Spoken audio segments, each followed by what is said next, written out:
FDH Internacional y Fish Studios presentan Clasificación A. Hola, ¿cómo están? Bienvenidos a Clasificación A. Mi nombre es Natán Díaz y queremos dar la bienvenida a todos los que nos escuchan en diferentes partes del mundo a través de las diferentes emisoras y también a través del podcast. Gracias por acompañarnos nuevamente. Hoy quiero hacer un programa enfocado en el tema de la situación que se está viviendo ahorita en Israel, porque como iglesias cristianas tenemos una responsabilidad por estar conscientes sobre lo que está sucediendo en diferentes partes del mundo y estar orando por lo que Dios quiere hacer a través de su iglesia en este mundo y a través de la proclamación del Evangelio. Ya he escrito acerca de esto hace un mes que se desató la guerra en Israel, estos ataques de Hamas que cruzaron la frontera y mataron a muchas personas que vivían en diferentes comunidades. Eso sucedió el 7 de octubre y mi esposa y yo estábamos en Monterrey justamente preparándonos para un viaje a Israel. Íbamos a salir el 8 de octubre, entonces era justo el día después de los ataques. Éramos un grupo con varios amigos y pastores que conocemos que íbamos a ir juntos y pues obviamente todos los planes se cancelaron, ya no se hizo el viaje y eso me hizo pensar muchas cosas acerca de la situación. Una de ellas era simplemente el hecho de que Dios nos cuidó, nos protegió de una situación potencialmente peligrosa. Simplemente el hecho de estar atorados ahí, si hubiéramos salido antes o si la guerra hubiera empezado unos días después de que hubiéramos llegado, todo eso hubiera complicado la situación muchísimo. Pero Dios nos protegió, nos cuidó de no estar ahí cuando todo esto se desató. Y estaba pensando que a pesar de que agradecemos a Dios que nos haya cuidado y nos haya protegido en esa situación específica, bueno, ¿y qué si sí hubiéramos estado ahí? ¿Qué si sí hubiéramos estado expuestos a una situación potencialmente peligrosa? Eh, ¿Es que Dios no sería bueno entonces si nos hubiera permitido estar ahí? No, claro, Dios sabe cuándo nos permite estar en una situación de peligro y cuándo no. Él tiene completo control y soberanía sobre todas las situaciones que enfrentamos como cristianos y a veces sí son situaciones de peligro que Dios nos permite vivir. Y eso me llevó a pensar que la situación que están viviendo muchos judíos o que vivieron muchos judíos en Israel ese fin de semana es una situación muy parecida a lo que Jesús, eh, con lo que Jesús fue cuestionado en Lucas capítulo 13.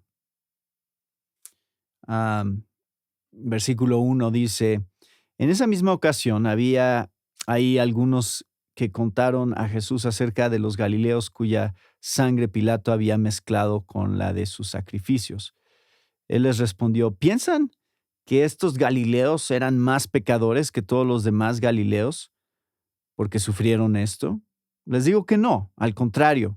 Si ustedes no se arrepienten, todos perecerán igualmente. O piensan que aquellos 18 sobre los que cayó la torre en Siloé y los mató eran más deudores que todos los hombres que habitan en Jerusalén. Les digo que no, al contrario, si ustedes no se arrepienten, todos perecerán igualmente. Entonces aquí Jesús claramente está enfrentando una situación de tragedia, una situación en la que parece que gente inocente ha muerto. Entonces, muy similar a lo que acaba de suceder en Israel. Y tendríamos la tentación a pensar que, bueno, a lo mejor hicieron algo para merecerlo. A lo mejor estos eran judíos que estaban en rebeldía contra Dios o a lo mejor habían sido personas racistas y discriminatorias contra los palestinos. No sé, podríamos empezar a justificar o a pensar que hay alguna razón por la que ellos merecen morir y el juicio de Dios de una manera que nosotros no. Y eso es un gran peligro, porque este pasaje justo nos está enseñando que todos merecemos la muerte, que todos merecemos el juicio de Dios.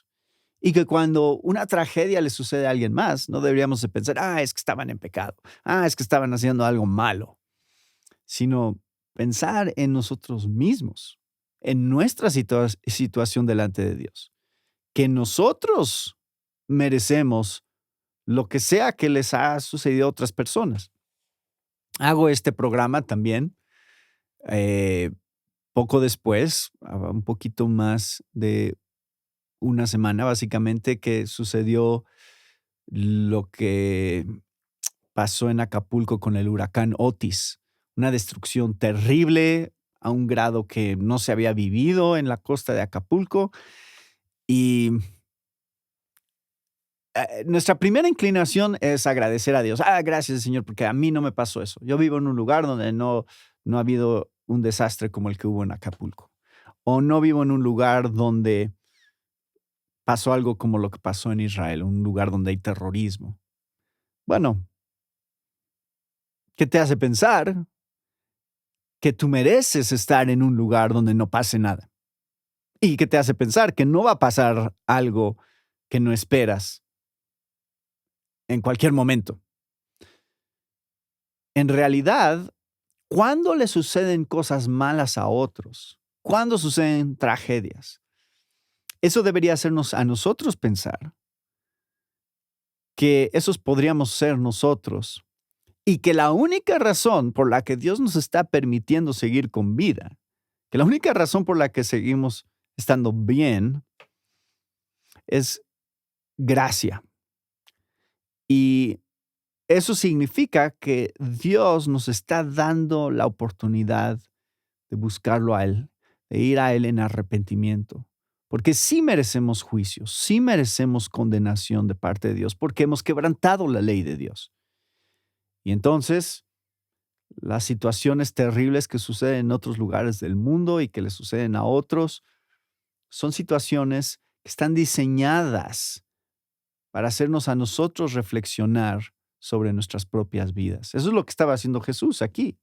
Cuando vienen a decirle a Jesús sobre estas tragedias, Él dice, piensen en ustedes, piensen en su corazón y en lo que Dios quiere mostrarles acerca de su necesidad de Dios, de la dependencia que ustedes deberían de estar buscando tener de Dios a la luz de las tragedias de este mundo. Significa que el pecado es grave. Y Dios nos deja ver algo de las consecuencias del pecado en este mundo cuando permite tragedias. Y cuando permite tragedias, y cuando nos permite ver cosas terribles realmente, de hecho solamente nos está dejando ver una parte pequeña de lo que el pecado realmente es. Y si eso no te lleva a los pies de Dios, si eso no te lleva a buscar a Dios, y entonces simplemente no entiendes tu verdadera condición delante de Dios. No entiendes qué tan grave y severo es el pecado porque tendemos a minimizarlo. Y la única manera en que podemos entender qué tan grave realmente es cuando Dios permite que veamos cosas como las que hemos visto recientemente en nuestro mundo. Los terroristas de Hamás solo son una pequeña probada de lo que hace el pecado en el corazón humano. Y es el mismo pecado que hay en ti y en mí. ¿Qué me hace mejor en realidad que esos terroristas? Am, yo, yo creo que no soy mejor. Y alguien podría decir, bueno, es que tú no vas y matas a gente y bebés inocentes y madres y familias. Bueno, yo no sé qué circunstancias podrían llevar a mi corazón en esa dirección, pero estoy seguro que podría ir en esa dirección. Que creciendo en unas ciertas circunstancias, el pecado en mi corazón se manifestaría de otras maneras de las que se manifiesta en mi vida hoy. Entonces, no soy un asesino como ellos de personas, pero hago otras cosas. Y Jesús nos confrontó en el Sermón del Monte con el hecho de que cuando tú odias a tu hermano, eres como un asesino. Entonces, hay toda clase de pecados ocultos en nuestros corazones que si realmente somos honestos, si realmente estamos dispuestos a admitir que están ahí, los traemos delante de Dios en arrepentimiento y decimos, Señor, yo no tengo esperanza porque yo soy tan malo como cualquier otra persona que ha quebrantado tu ley. Estoy igual de separado de ti en mi pecado que cualquier otra persona que ha pecado, así como el violador, el secuestrador y el asesino. Ellos están tan separados en su pecado como yo estoy separado de ti y necesito el perdón que ellos necesitan también. El problema de la humanidad es el mismo, la solución para toda la humanidad es el mismo.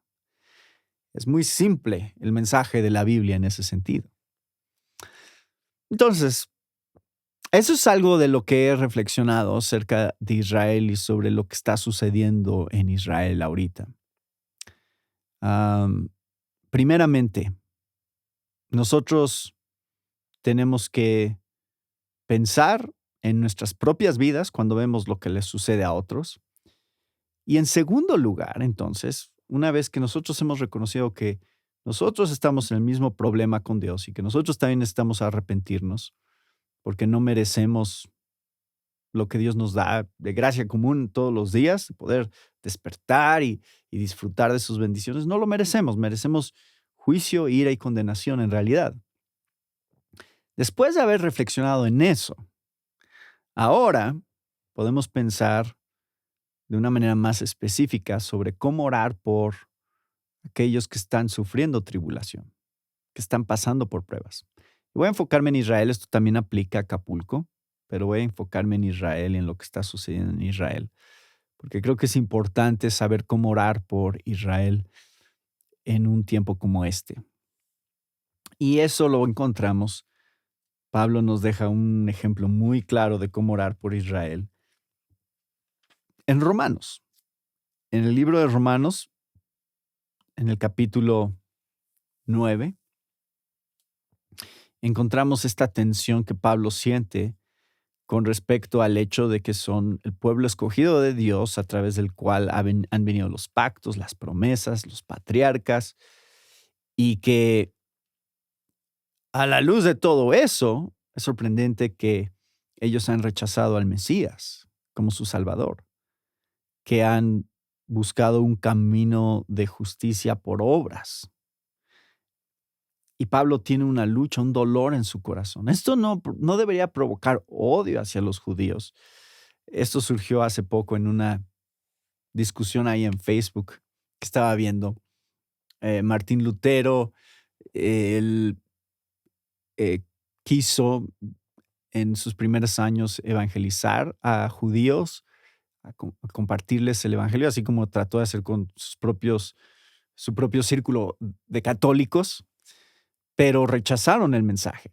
Y rechazaron el mensaje de una manera tan tajante que creo que su amor por los judíos se convirtió probablemente en odio hacia los judíos, por lo menos en su manera de expresarlo, de una manera que no era adecuada, no era correcta, no mostraba la gracia de Dios.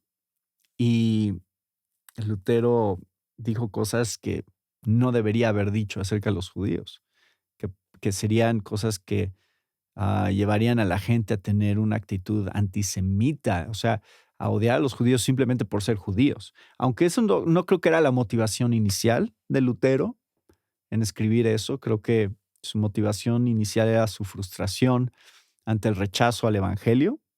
Él quería que se unieran a la iglesia de Cristo al predicarles el evangelio, pero su frustración lo llevó a un extremo incorrecto de severidad y de insultos y de cosas que no deberían de salir de la boca de un cristiano, ni aún hacia los que rechazan el evangelio o son enemigos de Dios.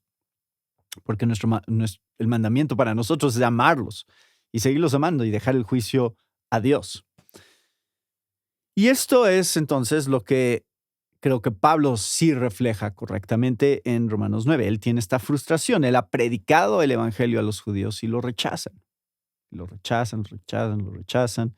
Y vemos en los viajes misioneros cómo iba a las sinagogas primero, predicaba el evangelio, rechazaban el mensaje y entonces Pablo decía, ahora voy a predicar a los gentiles, estoy limpio de su sangre. Yo cumplí con la responsabilidad que yo tengo delante de Dios de predicar primeramente a mis hermanos en la sangre, a mis compatriotas. Y vean lo que dice en el capítulo 9, versículo 1. Digo la verdad en Cristo, no miento, dándome testimonio mi conciencia en el Espíritu Santo de que tengo gran tristeza y continuo dolor en mi corazón. Porque desearía yo mismo ser anatema, separado de Cristo por amor a mis hermanos, mis parientes según la carne, porque son israelitas a quienes pertenece la adopción como hijos y la gloria, los pactos, la promulgación de la ley, el culto y las promesas, de quienes son los patriarcas y de quienes según la carne procede el Cristo, el cual está sobre todas las cosas, Dios bendito por los siglos. Amén. Pueden ver el dolor en el corazón de Pablo. Y esto es lo que es importante, es que cuando vemos cómo alguien rechaza a Cristo, debería causar dolor en nuestro corazón. Y cuando están en estas circunstancias de tribulación y de tragedia, como está sucediendo ahorita en Israel, nuestro anhelo debería ser el mismo anhelo de Lucas 13, que es que te conozcan a ti, Señor. Tú eres la única esperanza para sus vidas, la única esperanza real para sus vidas es que te conozcan a ti como su Salvador para ser reconciliados con el Padre solamente a través de Cristo Jesús. Eso es lo que anhelamos por nuestros queridos hermanos judíos. Hermanos como seres humanos, según la carne, la misma esencia humana que nosotros, de la misma raza humana, pero que están alejados del verdadero Dios. Y eso es algo que Pablo quiere hacernos ver. Esa es la verdadera tragedia. La verdadera tragedia no es que te maten físicamente, no es que te asesinen en este cuerpo. La verdadera tragedia es cuando tú abandonas al Dios que te creó para vivir de acuerdo a tu propia justicia, de acuerdo a lo que tú crees que es la razón correcta por la cual tú existes, para tener una mejor reputación o reconocimiento de la gente, más dinero, para tener ciertas relaciones. No sé, tú te inventas un propósito para tu existencia. Esa es la verdadera tragedia. No querer darle la gloria a Dios con tu vida es lo que realmente está mal contigo. Es lo que realmente está mal con este mundo. Que la gente vive para su propia gloria y no para la gloria de aquel que los creó. Entonces, Pablo dice en el siguiente capítulo, capítulo 10, hermanos, el deseo de mi corazón y mi oración a Dios por ellos, por los judíos, es para su salvación. Porque yo testifico a su favor de que tienen celo de Dios, pero no conforme a un pleno conocimiento, pues desconociendo la justicia de Dios y procurando establecer la suya propia, no se sometieron a la justicia de Dios, porque Cristo es el fin de la ley para justicia a todo aquel que cree. Ahí está. Ese es el anhelo de nuestro corazón por todos, no nada más por los judíos, sino también por los palestinos, también por los que viven en Gaza y que ahorita también están viviendo una situación terrible. Y claro, oramos por la paz de Jerusalén, oramos por la paz en la franja de Gaza, pero nuestro anhelo principal no es la paz de la guerra física, sino de la guerra espiritual en nuestros corazones, la guerra que nosotros hemos establecido contra Dios. Porque esa es al final nuestra rebeldía, es, Dios, yo no quiero someterme a ti, yo quiero vivir de acuerdo a mi voluntad, a lo que yo creo que es correcto, y entonces eso es lo que se llama pecado. Es definir con nuestras propias definiciones lo que es bueno y lo que es malo. Así como pasó en el huerto del Edén entre la serpiente y Eva. Sí, con que Dios dijo que esto es bueno, no es bueno. Con que Dios dijo que es malo, no es malo. Y Eva entonces toma este rol de redefinir la moralidad para su propia vida, lo que es correcto. Lo que yo creo que es correcto, eso es correcto. Entonces eso es guerra contra Dios, eso es rebeldía contra Dios. De acuerdo a Romanos 1, eso es lo que hemos hecho. Hemos intercambiado al Creador por lo creado, nos hemos rebelado contra Él y restringimos la verdad. Y la ira de Dios está contra los que restringen la verdad.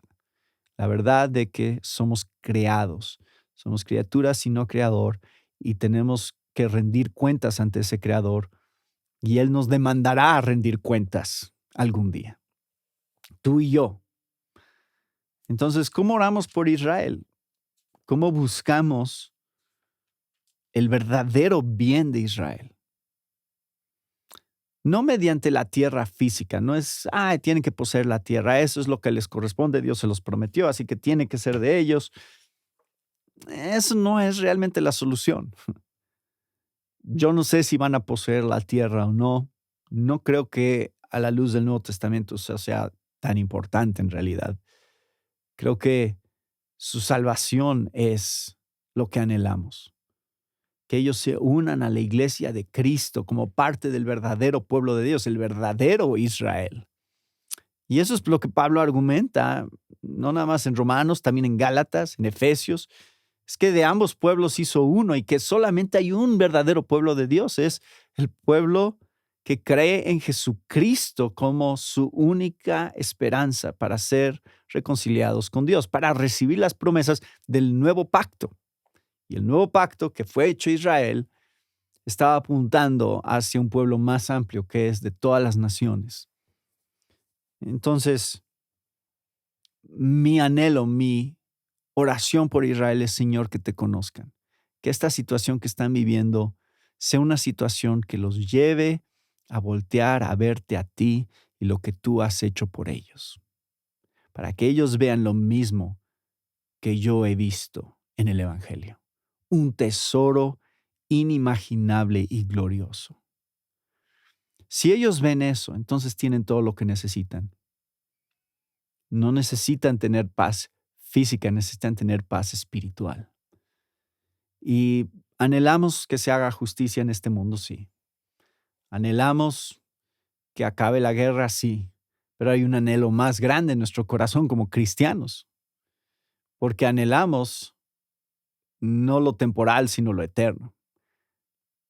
El que haya una guerra en este mundo o no haya una guerra en este mundo va a ser temporal, sea como sea. Si hay paz, será temporal. Si hay guerra, será temporal. Pero si tú estás bien con Dios, eso es para siempre. Si Dios te ha perdonado de tus pecados a través de la obra perfecta de Jesucristo, si tú has sido justificado por su sangre, eso es para siempre. Y no hay nadie que te lo puede quitar, ni aunque te maten. Por eso Pablo en Romanos 8 dice, no hay nada, ni la muerte, ni la vida, ni principados, ni potestades, ni lo presente, ni lo futuro, no hay nada que nos puede separar del amor de Dios que es en Cristo Jesús, Señor nuestro.